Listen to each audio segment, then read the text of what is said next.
Yay. Hi, everybody. Welcome to the weekly webinar. We're going to give y'all a few minutes to pop in the room. I am super excited for today's guest. Dr. Krista Burns is coming to us live from Italy. So that's Yes, so great to be here. Thank you for the opportunity, and thank you to everybody for tuning in. So you just never know where people are going to be. I think last year, half of our presenters were coming to us live from somewhere outside of the U.S. because they had stuff going on, and we scheduled this so far in advance. It's like we make it work. Yep, we definitely got to make, even while traveling, always make time for education to connect with fellow practitioners. Isn't that the truth? Well, I'm super excited. I'm sure many of you recognize Dr. Burns. She's a certified postural neurologist, certified posture expert, doctor of health administration, and of course, a doctor of chiropractic. She's a very highly sought after media expert and speaker. In fact, you may have even seen her on Fox News. She's also been in Global Women magazine. She has been at international conferences, including TEDx and the World Congress of Neurology. She's a founder of the American Posture Institute, and she is leading the charge, impacting thousands of patients around the world, helping them to achieve their posture transformation. And she's also leading the charge, exposing the truth of digital dementia, which I have to say, like the first time I read that, I was like, oh, that is totally a thing. And it never even dawned on me. So we're really excited that you have taken time out of your busy speaking schedule around the world to be here today to talk to our audience. So thank you so much, Krista. Of course, Christy, thank you again for the opportunity for being here. Everybody, as you're logging on, it's great to see you. Feel free to give a shout out in the chat. Let us know where it is that you're listening in from. And we're going to go ahead and dive in. Today we're discussing implementing postural neurology for maximum impact.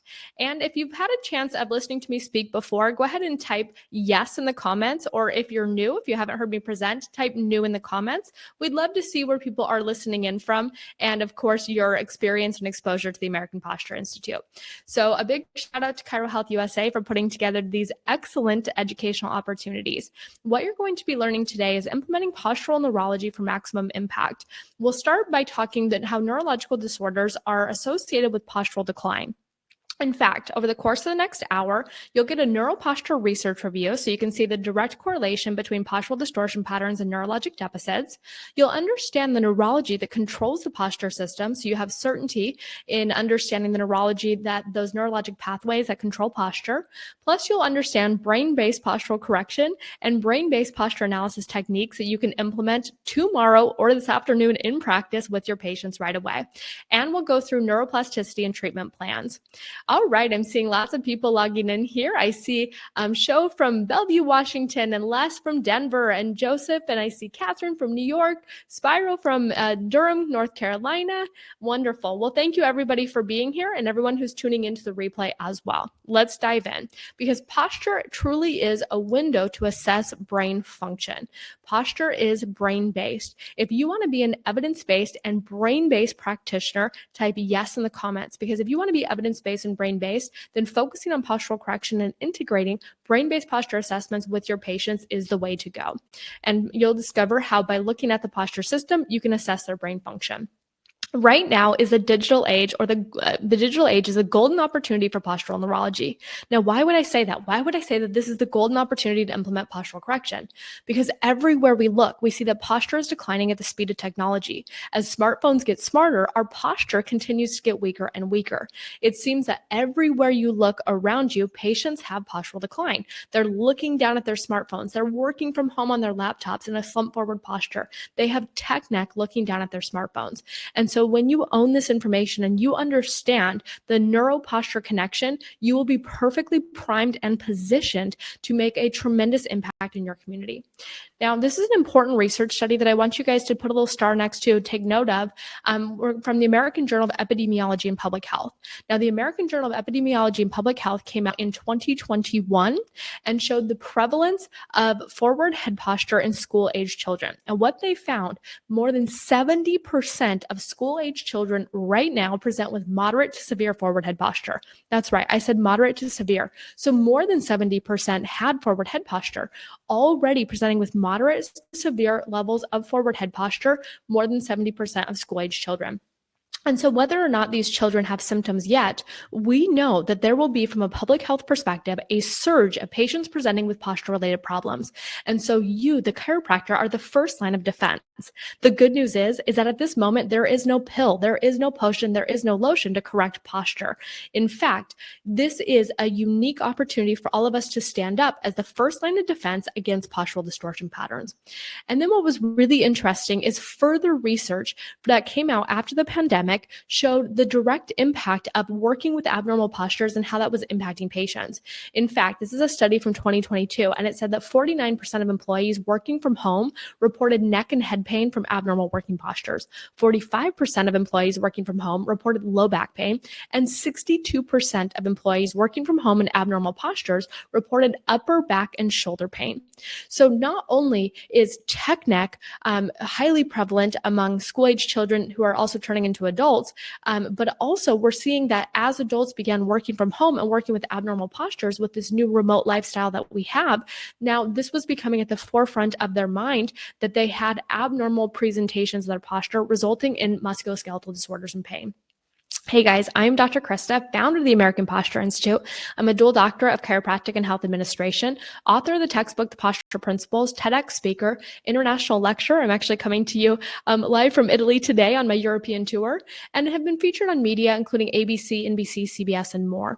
And at the American Posture Institute, we've had the privilege of helping more than 10,000 healthcare professionals implement postural correction into their practices. But here's the thing, you guys, is I didn't start here. My journey started years and years ago when I was just a little girl with a dream of going to the Olympics as an Olympic mogul skier. Everything was right on track. I was training hard. I was featured in Ski Racing magazine as an upcoming hopeful athlete for the United States for the US Olympic team. I was traveling around the world competing at a very high level. In fact, I'll never forget the time at training camps in British Columbia where Mikko Räikkönen, who's a two-time world champion and Olympic silver medalist, he sat me down at training camp. He looked me right in the eye and he said, "Krista, you have what it takes. You're going to make a gold medal." And I remember the next thing that he said, he paused, and then Mikko told me, "Just don't get hurt." He said, "I had what it takes, just don't get hurt." And unfortunately, as I progressed through my training, everything was on track. I had the passion, I had the drive, I had the talent. But my world literally turned upside down. In the morning of U.S. ski team selections in Winter Park, Colorado, I was 18 years old. At this race, which was supposed to be the pinnacle of my career at the time, I suffered a career-ending fall. I remember waking up, the ski patrol was over me, and I had this horrible pain in my spine.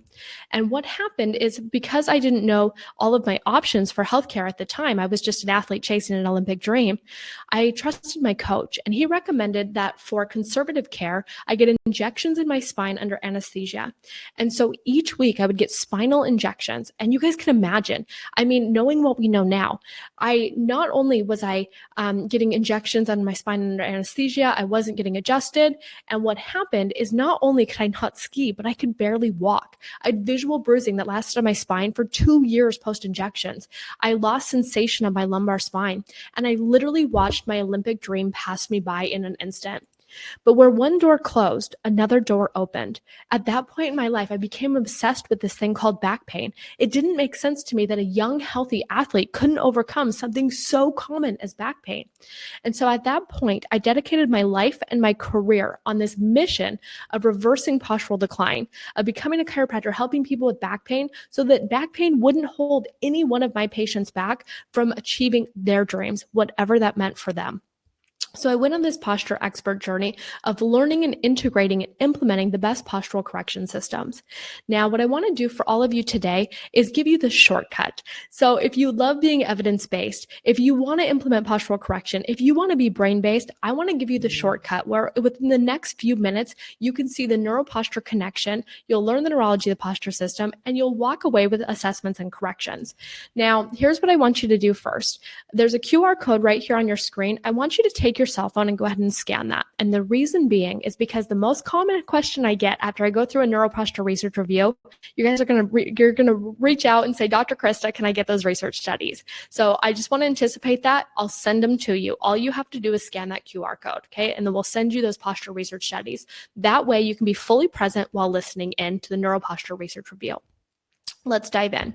So the first one, this came out in 2014 by Hans Wright, and this is regarding tech neck posture.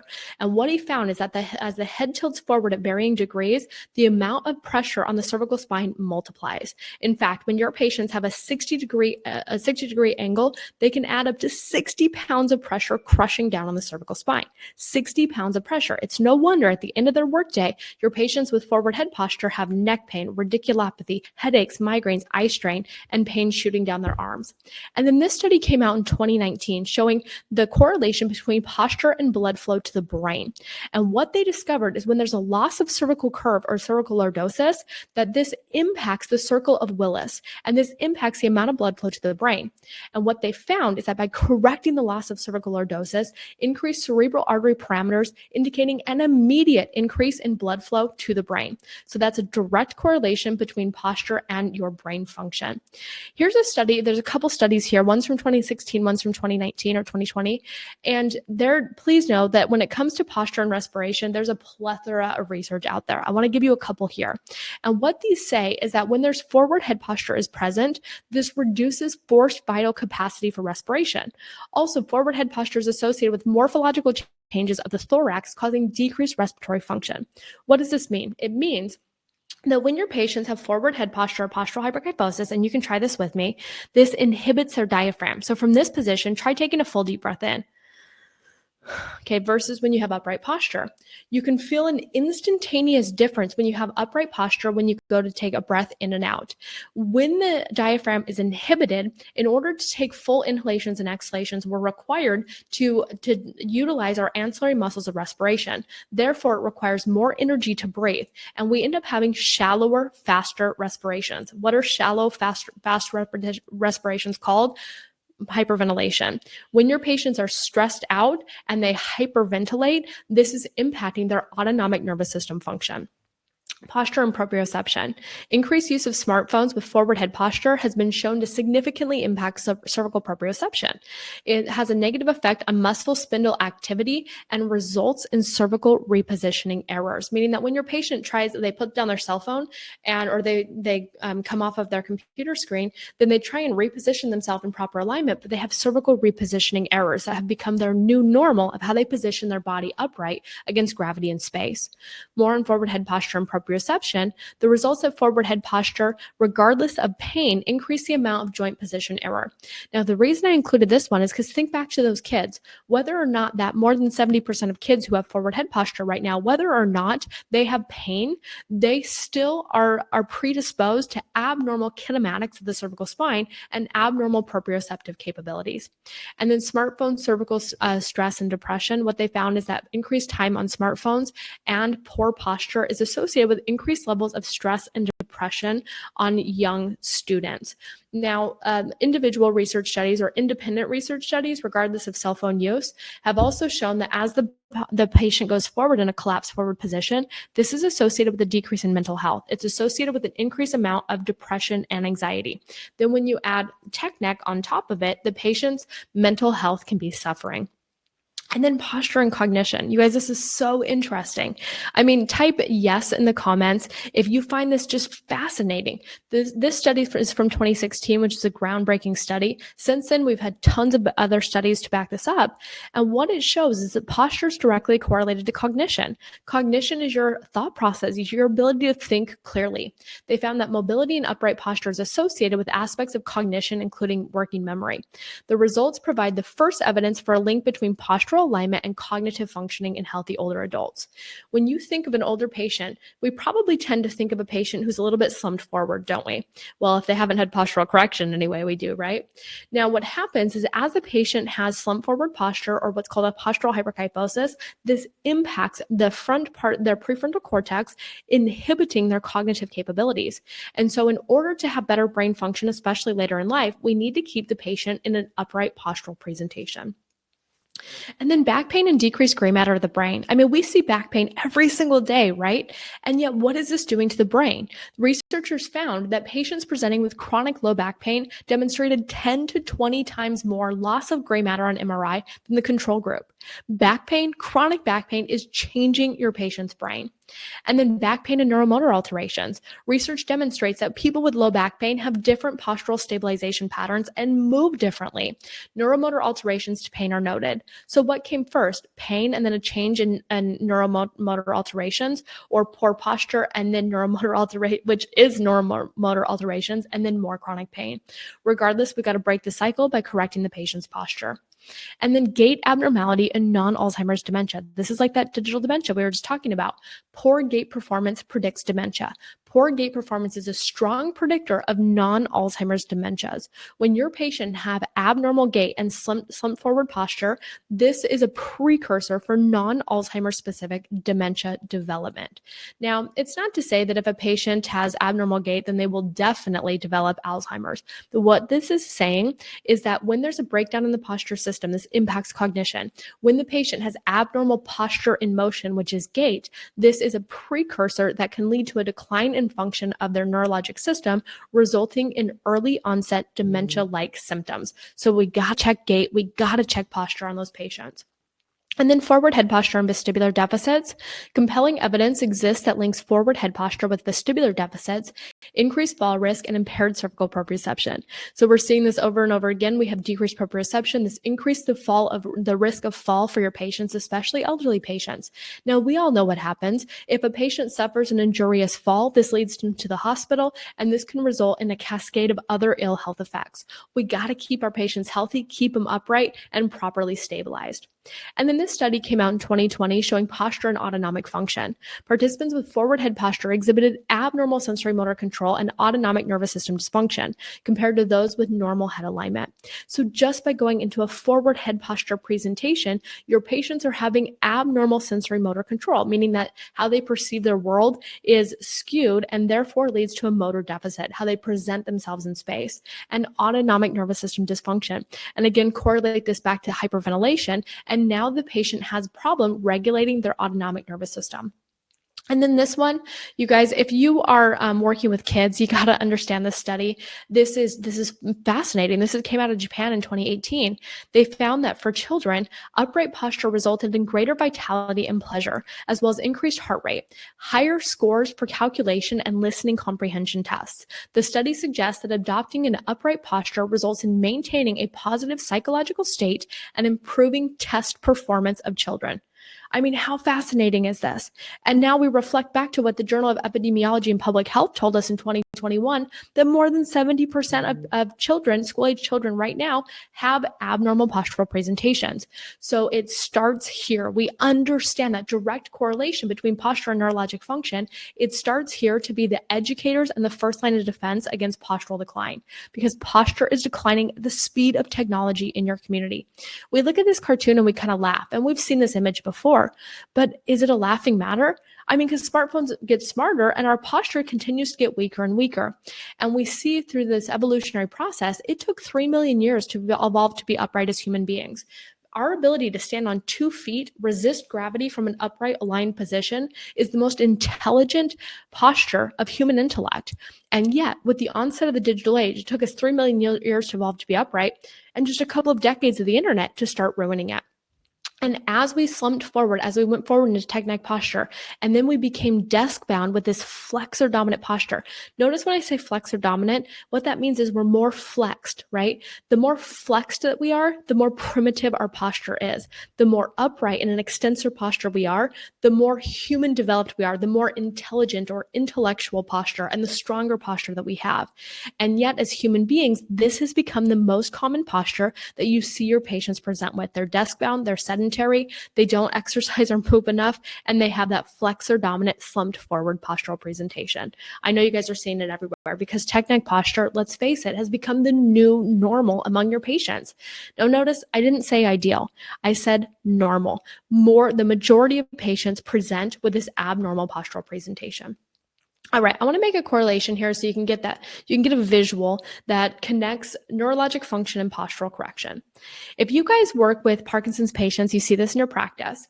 Now, if you don't, what I want to encourage you to do is if you were to Google or look up in any textbook Parkinson's posture, this is exactly what you would see. This is classic presentation. You see a patient who has forward head posture, anterior rolling of their shoulders. When they walk, they have minimal arm swing and they have a shuffling slow gait pattern. Okay, classic Parkinsonian gait and posture. Now, if you look at this image, this is tech neck posture. Notice with tech neck posture, the patient has forward head posture, anterior rolling of her shoulders. When she walks, because she's looking down at her smartphone, she has minimal arm swing and she has a shuffling slow gait pattern. Look similar? Yeah. But here's the crazy difference. You see, Parkinsonian gait and posture is in response to a brain disease. Parkinson's disease came first, and then that resulted in changes of the posture system. Whereas this posture, tech neck posture, is causing brain deficits. And it stops here, it starts today, because at no point should we allow pediatric posture to mimic geriatric posture. When you think of a young developing child, we should think of somebody who's upright, who has great flexibility and natural human strength, the ability of moving and being highly active and dynamic within their environment. Why do pediatric posture mimic what we tend to have thought of just as this primitive posture associated with the end of life? I mean, we look at these images here and we can see that at any given moment, your patients are accelerating one of two things. They're accelerating postural fitness to maintain upright posture to resist gravity in an upright position, or they're advancing or accelerating their postural aging. Every time your patient goes forward in the slump forward postural presentation, this results in increased postural aging or postural decline. Wow, that's a mouthful, right? I mean, just from the beginning of this webinar, we've already seen the direct neuroposture connection. We've seen images that pulls together Parkinson's posture and tech neck posture and pediatric posture mimicking geriatric posture. And unfortunately, we're seeing this everywhere. So that's why we created Postural Neurology at the American Posture Institute, because we wanted to arm you with the certainty, the evidence that's needed to have that evidence-based clinical certainty, and of course, the postural correction protocols. So what we're going to do right now is we're going to dive into the neurology that controls the posture system, and then we'll talk about some corrections that you can implement. So if we take a look at the brain, the main aspects, now, first of all, when it comes to neurology can be a little bit overwhelming. So we're going to keep it simple for today. Okay. So I don't want you to get lost in the pathways and the tracks. I'm going to mention some big words here and there, but what I want you to focus on here is the primary concepts. And the primary concepts is to bring the patient into an upright posture. So here goes. If we look at the brain, okay, in your frontal lobe, you have your motor cortex. Your motor cortex controls voluntary movement on the contralateral side of the body. Okay. In your parietal lobe, you have your sensory cortex. Your sensory cortex takes in incoming stimulation from the contralateral side of your body to make sense of your world. You have this phenomenon called sensorimotor integration, where the information that's brought into the sensory cortex communicates with the motor cortex, so you create a proper motor response in response to the factors within your environment, sensorimotor integration. So the role of the motor in the sensory cortex is for sensorimotor integration. Then you have your visual system for orientation of your body within space and for proper upright head posture. You have your vestibular system for balance and upright postural stability, and you have your cerebellum. So your cerebellum is located here inferior to the cerebrum. Your cerebellum is highly metabolically active. About 80% of the neurons within your brain live in the cerebellum. Now, the role of the cerebellum is to help maintain upright postural balance by working with the vestibular system. And also it helps with motor learning so that you can have refined motor patterns. So you have a feedback loop among your motor cortex and your cerebellum to refine your motor outputs so that you're accurate, you're balanced while performing motor outputs. And you have coordination, so you don't have excessive movement, such as an essential tremor, while performing voluntary movements of the posture system. Okay, that was a quick overview of the neurology that controls posture. So we're talking motor cortex, sensory cortex, motor cortex located in the frontal lobe, sensory cortex located in your parietal lobe, your visual system. Now, notice with your visual system, to control your extraocular eye muscles, you have cranial nerves 3, 4, and 6 that project to and from the brainstem to control movements of the eyes via activation of the extraocular eye muscles. And then your vestibular system, you have receptors in your inner ear, and you have vestibular nuclei in your brainstem. Your cerebellum, located inferior to your cerebrum, has a ipsilateral relationship with the function of your voluntary movements, okay? So that was a lot, but let's keep it simple. One of the things that I want you to remember from this webinar, and I want you to really take this in, so hear me now, especially if you're doing something else, I want you to tune in here for a second. And I want you to remember this, that your brain is like a muscle. If you work it, it grows, and if you don't, it atrophies. Your brain is like a muscle. If you work it, it grows. If you don't, it atrophies. What that means is that you need to work your brain. And if you have a deficit that goes uncorrected, that deficit will be continued to be reinforced as a deficit. If you instead you are able to detect or analyze those deficits and stimulate via neurorehabilitation those deficits via neuroplasticity, you can change that part of the brain. Now, I know it's common within the chiropractic profession, we say we work with the brain, which is absolutely true. But what I want to encourage all of you is to be more specific, understanding what parts of the brain you work with, understanding that when your patients present with postural distortion patterns, what part of the neurology is directly impacted. Because when we understand what part is directly impacted, we know what corrections to add to our neurorehabilitation so that we can strengthen that part of the brain. We can correct that deficit and make neuroplastic changes in the posture system. All right, so when it comes to postural neurology, we like to break it down into 3 components: eyes, spine, vestibular. Eyes, spine, vestibular. Eyes, spine, vestibular. Now, I said that 3 times because I want you to remember it. So when you think of eyes, I want you to think of the visual system. Your spine is for the spinal pathways within your spinal cord, and vestibular is for your vestibular system. Let's break it down further. So spine of eyes, spine, vestibular references sensorimotor integration. So you have ascending sensory pathways, including dorsal columns and spinothalamic, that carry information from your world, from the periphery to your contralateral sensory cortex. Via sensorimotor integration, your sensory cortex communicates with your motor cortex. Then you have descending motor pathways. For voluntary motor pathways, you have corticospinal and rubrospinal. For your postural stabilization pathways, you have reticulospinal, vestibulospinal, and tectospinal. Now, tectospinal is going to help control postural stabilization of your head and your cervical spine. Your vestibulospinal tract, we'll talk more about this one in just a moment, helps stimulate upright postural extension so that instead of going forward, you can stimulate that extensor tone that brings the body in an upright position. And you have reticulospinal.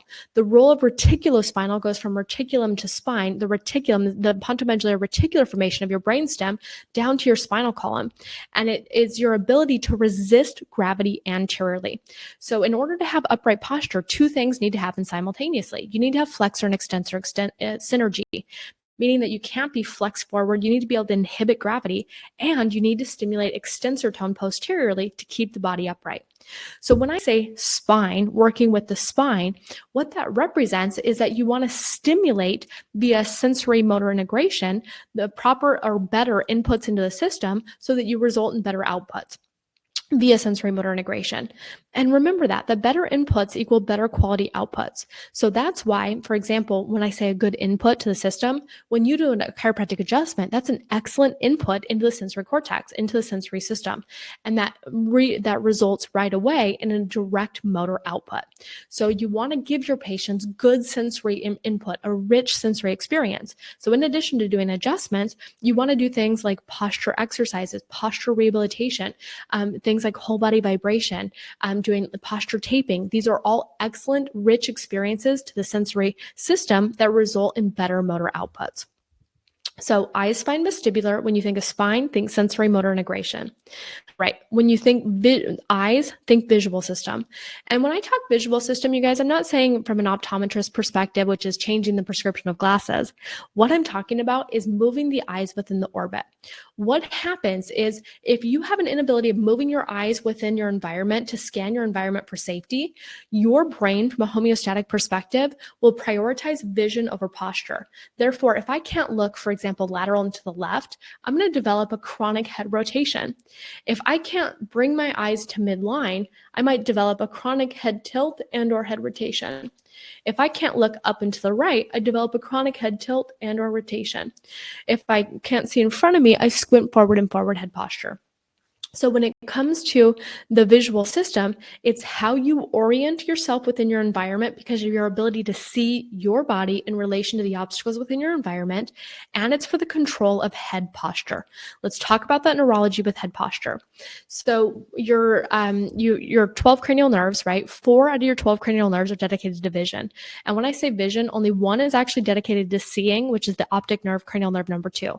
Cranial nerves 3, 4, and 6 also control or are associated with the visual system because they innervate the extraocular eye muscles that surround the eyes and move the eyes within the orbit.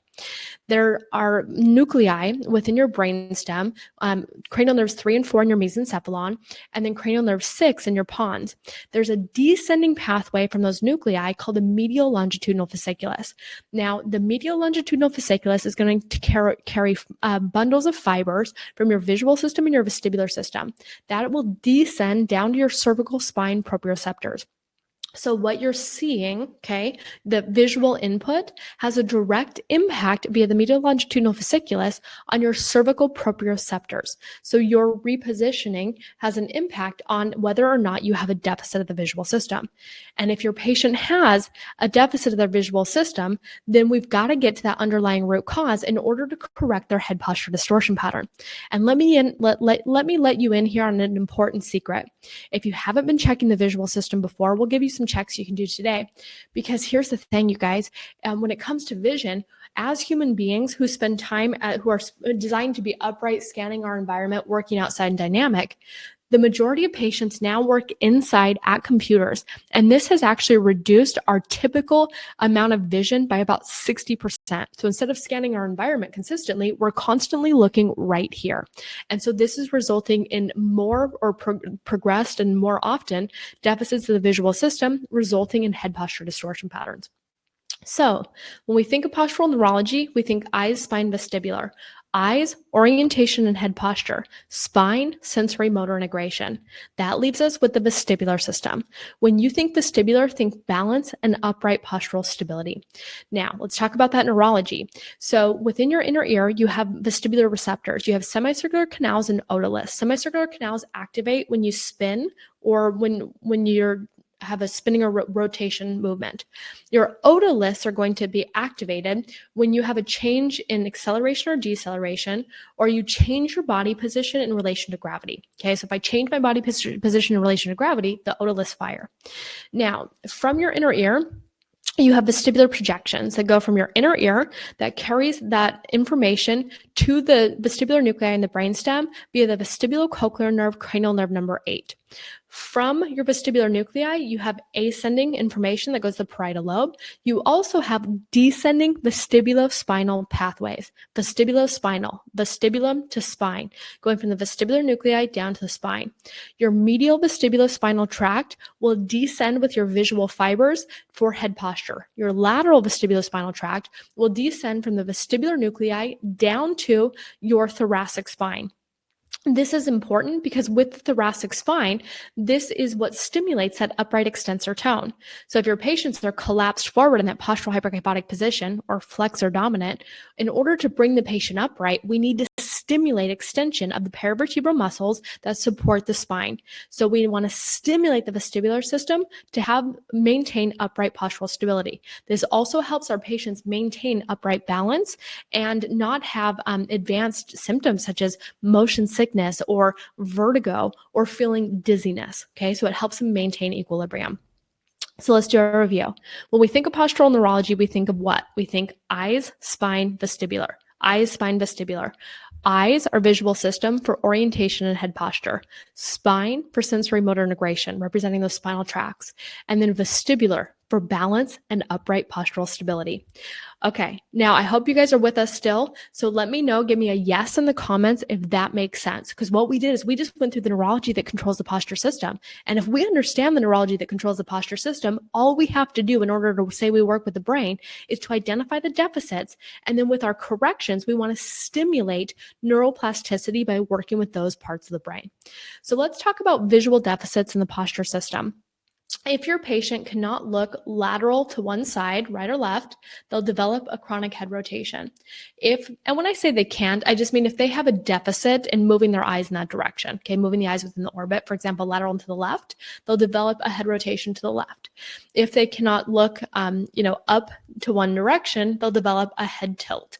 Or if they can't bring their eyes together at midline, they can develop a head tilt or head rotation. And if they're squinting forward, they may squint forward in forward head posture. So how are we going to analyze this? The next patient who walks in, which might be this afternoon or might be tomorrow in practice for you, I want you to look and see if your patients have head posture distortion patterns and check their cervical range of motion. Then what I want you to do is this visual system analysis called a convergence test. So for a convergence test, what you're going to do is you're going to take a pen tip or your finger. You're going to start it out in front of the patient. Now, not fully extended out, but just right about here. You're going to slowly bring your finger or your pen tip in towards the patient's nose. Right about their nose, you're going to hold.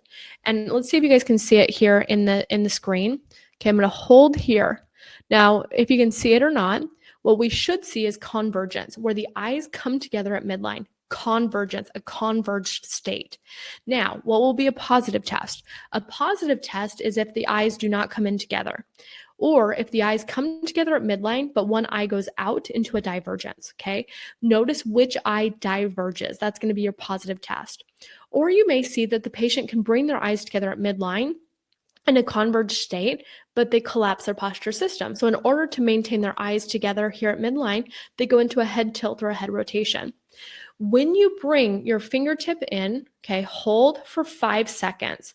Check, number one, can they bring their eyes together at midline? And number two, can they hold it for 5 seconds or more without fatiguing? Then slowly bring your finger out.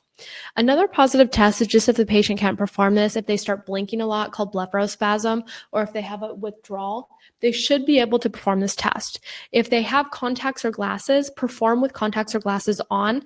Perform whatever's more natural for the patient. So for example, if they wear glasses all the time, perform with glasses on. If they always wear contacts, perform with contacts on. Our goal is to see, can they move their eyes within the orbit under their natural, normal state, okay? Now, if you find a positive test, then we're going to do, so test this, test convergence, and then we'll give you another test that you can perform, okay? This is called fields of gaze with gaze stabilization. And in a minute, we'll talk about these corrections. So with fields of gaze with gaze stabilization, I know in school, all of us learned how to perform fields of gaze. So it looks like an H formation, where you're going to move your fingertip or a pen tip, for example, lateral into the left, up into the left, down into the left. Okay, back to center, lateral to the right, up into the right, and down into the right. What we're checking for, number one, we're going to tell the patient not to move their head in space.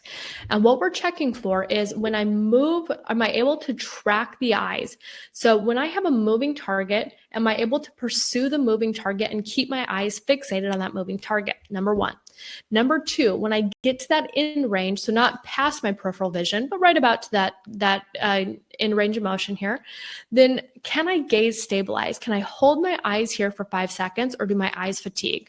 How you know the patient has a positive test is if they have a saccade. A saccade means that they were looking, for example, lateral to the right, then their eyes fatigued, they went to midline and then back. So it's a quick movement of the eye. You might also see that the patient keeps their eyes fixated, but they develop a head rotation, okay? Anytime that we compromise the posture system in order to perform a visual test, that's a positive test, okay? So perform fields of gaze with gaze stabilization. Gaze stabilize in each field of gaze for 5 seconds to check to see if the patient can look in that direction for 5 seconds, okay? Let's review. So now for our visual system tests, number one is a convergence test, where you slowly bring the pen in, or your fingertip, and have the patient converge their eyes at midline, hold for 5 seconds, and then bring the finger out, checking to see, can I converge my eyes at midline? Fields of gaze with gaze stabilization, okay? Have them look in each field of gaze, hold for 5 seconds, lateral to the left, up into the left, down into the left. Hold 5 seconds in each direction, lateral to the right, up into the right, down into the right. Before performing either test, make sure that the patient's told not to move their head. If you find a positive test, here's what we can do for visual system therapy. Now, I want you to integrate this with what you're currently doing. So, of course, you're already doing chiropractic adjustments. Now, if you're not doing postural rehabilitation, I want to encourage you to integrate rehabilitation, and specifically neurorehabilitation, because now it's brain-based. Now we know we're getting to the root cause of that dysfunction resulting in the chronic head posture distortion pattern. So if your patients have a divergent eye, what you want to do is small eye circles. Okay, so let's think about this. So if I have a problem converging my eyes to midline, okay, let's say my right eye was divergent. So instead of coming together at midline, it diverged outward. Now, if I want to bring this eye in towards midline, what I'm going to do is I'm going to do small eye circles in front of the opposite eye. Because if this eye went outward, I want to bring it in. And how I do that is performing small eye circles. When I say small eye circles, I mean about the width of your face. Okay, so not large, just small eye circles. And what the patient's going to do is they're going to perform this on their own. They're going to perform a couple of rotations clockwise and a couple of rotations counterclockwise. And what the patient should be doing is bringing their eye together at midline. We want to instruct them to keep their head straight. And now what you'll notice is that when you do this, this will help improve via neuroplasticity, improve their convergence capability. Now, before you perform this, I want you to check the patient's cervical range of motion. What you'll notice is after performing small eye circles, the patient will usually have increased cervical range of motion because by stimulating the visual system, that's talking to the cervical proprioceptors. And now, in between their visits, once in the morning, once in the afternoon, have your patients perform small eye circles for neurorehabilitation in between their adjustments. Okay, the next thing we can do is large eye circles. Now, the goal of large eye circles is different than small eye circles. Small eye circles, we wanted to bring the patients into a convergence. With a large eye circle, our goal is to stimulate each field of gaze. So what the patient's going to do is they're going to keep their head straight forward, and with their eyes, they're going to follow their finger in a large eye circle that goes to the end range of their fields of gaze. Okay, 2 large eye circles clockwise, 2 counterclockwise. Now, if they had a deficit with their gaze stabilization, they're going to gaze stabilize in that direction. What that means, let's say I had a deficit looking lateral to the left. Okay, I'm going to perform my large eye circle. When I get lateral to the left, I'm going to gaze stabilize and hold for 5 seconds, and then continue with my large eye circle. Okay, as I get lateral to the left, hold and gaze stabilize. Now the patient is moving their eyes in their full range of motion. Now we need to do this because remember we have reduced range of motion or fields of gaze stabilization as human beings because we spend so much time cooped up in front of screens. So do large eye circles, 2 large eye circles clockwise, 2 large eye circles counterclockwise, and hold in the area of gaze stabilization. That's deficit. Okay. You can also combine gaze stabilization with other therapies. So for example, while doing an adjustment, you can have the patient look towards the side of their dysfunction. You can have them gaze stabilize lateral to the left. While performing muscle therapy, while performing a spinal mobilization, while performing postural rehabilitation exercises, have them gaze stabilize in the direction of their dysfunction. So when it comes to visual therapy, we want to check convergence, fields of gaze with gaze stabilization. To correct convergence, perform small eye circles for 30 seconds. And to help with visual system therapy for gaze stabilization, perform large eye circles and have the patient gaze stabilize in the direction of their dysfunction while performing other therapies. Okay, if there's any questions on that, we'll take those at the end.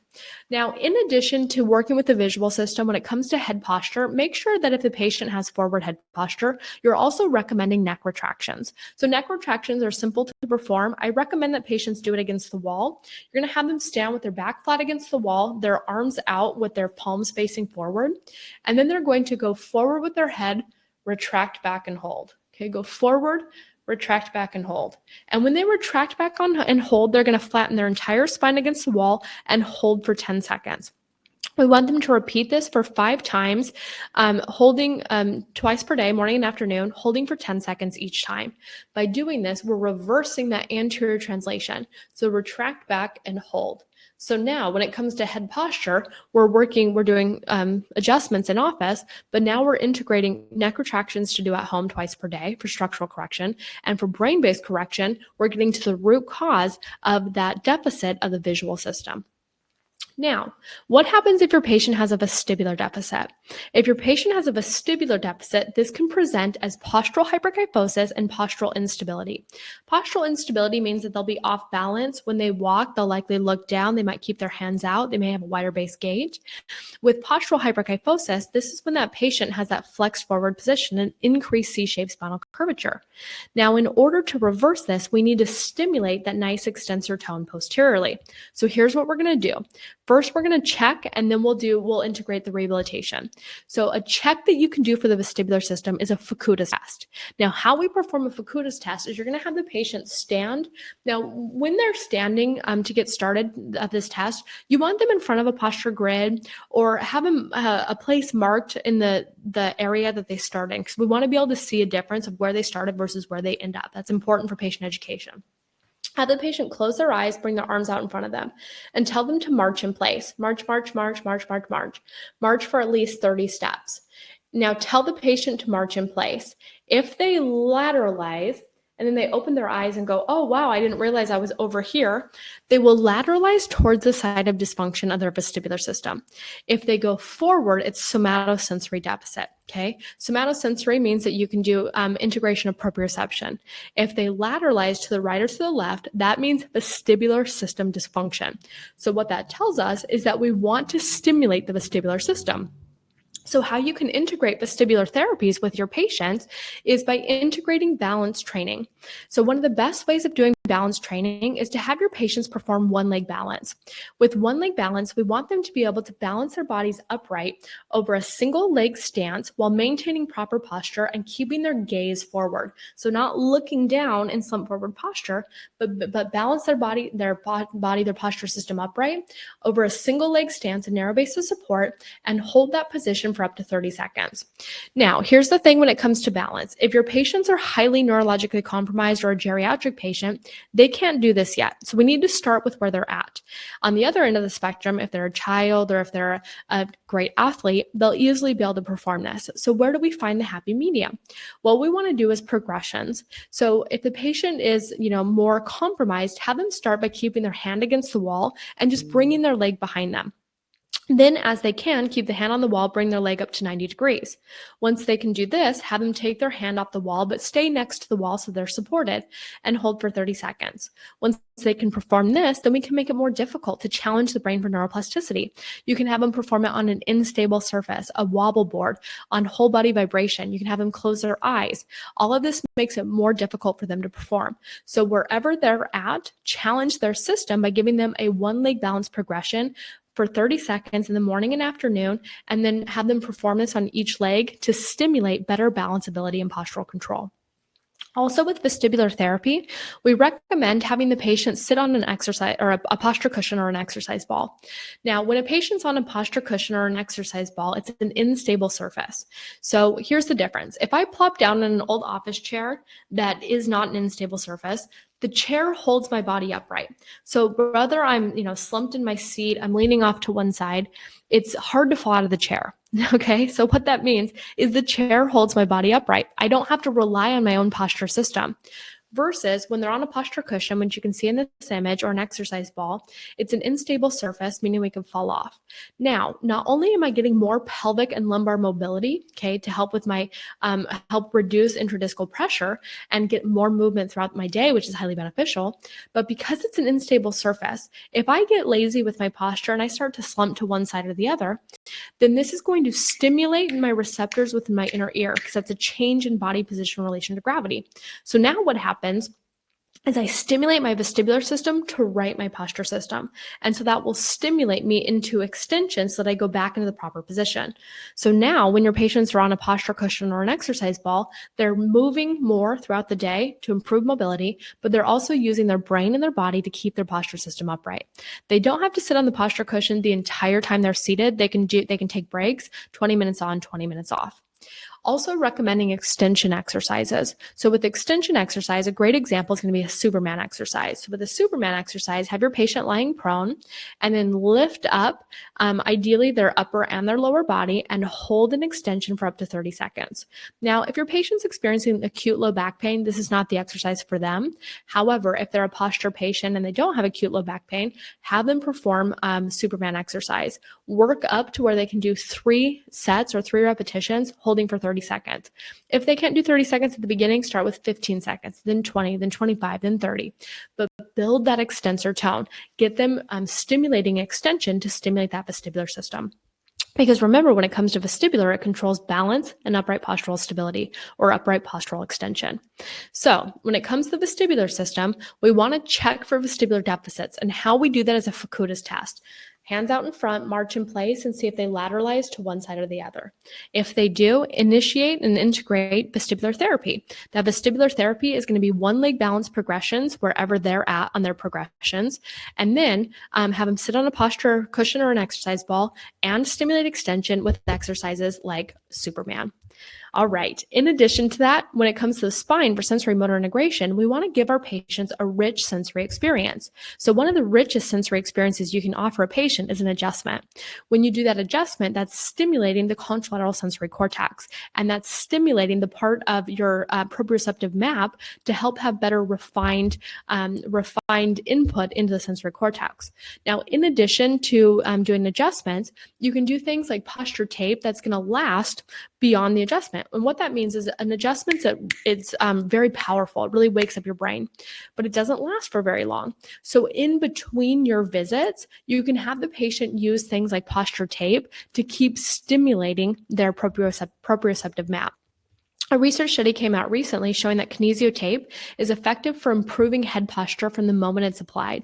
So what we recommend at the American Posture Institute is that if your patients have forward head posture or postural hyperkyphosis, you can put the tape on with a 25% tape tension in this X formation, where it goes from one shoulder to the contralateral, just inferior to the contralateral scapula.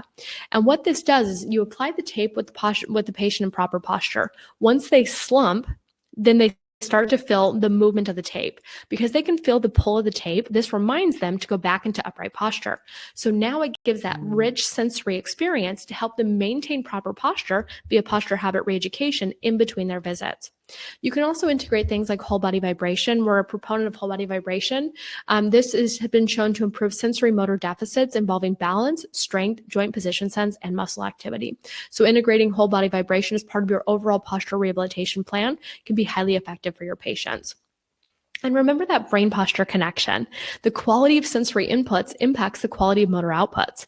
The better inputs you put into the system, adjustments, exercises, movements, rehabilitation, posture taping, whole body vibration, that reflects in better motor output. Better motor output is better posture and better gait.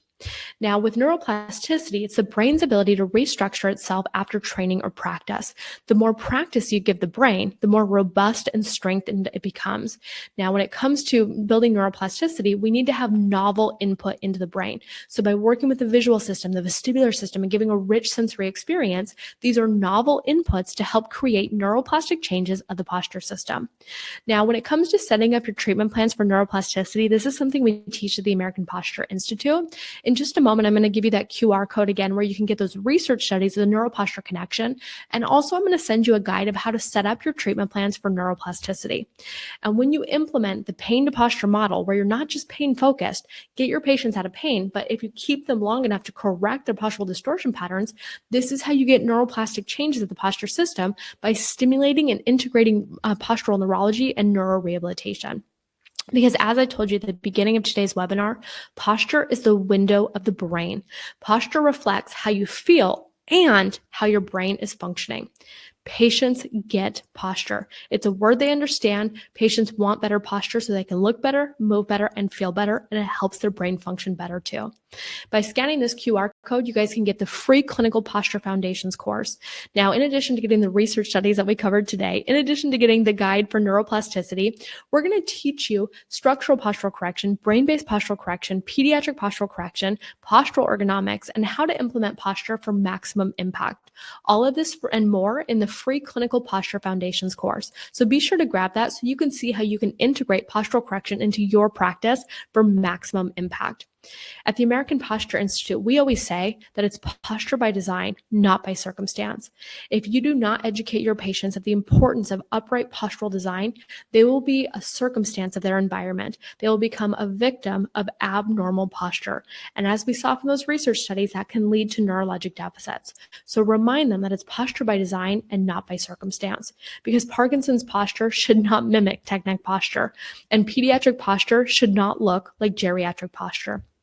At the American Posture Institute, we 100% believe that a change in centimeters from here to here can change your patient's lives. A change in centimeters can change the health of our world. Join us at the American Posture Institute on our mission of reversing postural decline in the digital age so that you can help more patients with clear communication by communicating the posture message, and you can help transform their function and their neurology with postural correction. Now, as we wrap up today, I want to give a big thank you to everyone over at ChiroHealthUSA. A big thank you to Krista for this opportunity of sharing with you today. Remind you to scan this QR code. We'll send you that free Posture Foundations masterclass along with research studies and how to set up your treatment plans for neuroplasticity. And with that, I want to honor all of you for showing up today to learn postural neurology. And if you're watching the replay, don't hesitate to reach out if you have any questions. Krista, I'm going to send it back to you, and so we can open it up for any questions that practitioners have. Thank you so much, Krista. So we do have one question. Do you see vestibular deficits causing nausea? Yes, absolutely. So when it comes to vestibular deficits, more advanced vestibular deficits are going to result in things like motion sickness, nausea, dizziness, and even vertigo.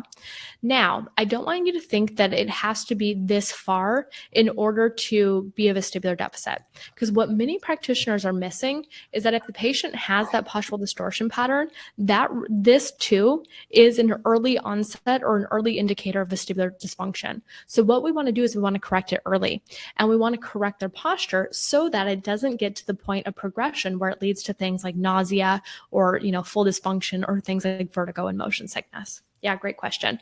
And when you're doing a Fukuda's test, always ask the patient first if they feel comfortable closing their eyes and marching in place. If they already have nausea or if they already have motion sickness, this might be too much of a test for them, but just collect that information on their case history. And if they're already feeling that, that's going to be an indication of dysfunction of the vestibular system. Excellent. Well, thank you so much. And again, if you have additional questions, you can email those to me. We will forward those over and to get those answers for you. So our next webinar is going to be in 2 weeks on the 21st, the week of Parker Vegas. So if you're there, make sure you stop by to say hi. But we're going to have Dr. Michael Sinnell, and he's going to be talking to us about chronic pain and inflammation 2 weeks later after we all recover from Parker Vegas. We have Dr. Jay Greenstein, my bestie, is going to be here talking about an evolved approach to your practice success. So we're going to be covering a lot of different topics, some a little different than what we've been covering in the past, because we're just trying to expand our knowledge and provide all sorts of resources for you and helping you in practice. We're going to be addressing burnout, how to help your team members when they're experiencing burnout. We're going to be talking about how to buy and sell a practice. We're going to be talking about, equipping your team at the practice and how to promote chiropractic, how to spotlight and be able to talk to your patients about other things that are going on in your practice, like topicals or nutrition, orthotics, whatever those may be, because every practice is different. Let's see what else is going on up here. We're going to be talking about marketing, how to hire team members to support you in your practice, and then what it takes to create a great practice environment so that you don't just hire them and lose them, but you hire them and keep them. The average turnover of a team member in a chiropractic office is 18 months. So they only last about 18 months. So again, there's lots of great things coming in the next couple of months. So be sure to go to the website at ChiroHealthUSA.com/webinars. And if you have any suggestions or recommendations for topics you would like us to address, be sure to email me at Christy@ChiroHealthUSA.com. So happy Tuesday. Have an amazing week. And you know what? Don't forget, if you're in Vegas, stop by booth 605, say hi. Get your new t-shirt. It wasn't supposed to be hanging there because, we released it in Vegas, but y'all saw it first, but you hadn't seen everything, mostly because they don't let me keep it in my office. But there's all kinds of cool stuff going on in Vegas, so make sure you stop by the booth and say hi. Bye, everybody. Have an amazing rest of your week. And Krista, enjoy the rest of Italy. Thank you so much. I appreciate the opportunity, and a big thank you to everybody for tuning in. And a shout out to everyone who's watching the replay. Enjoy. Bye.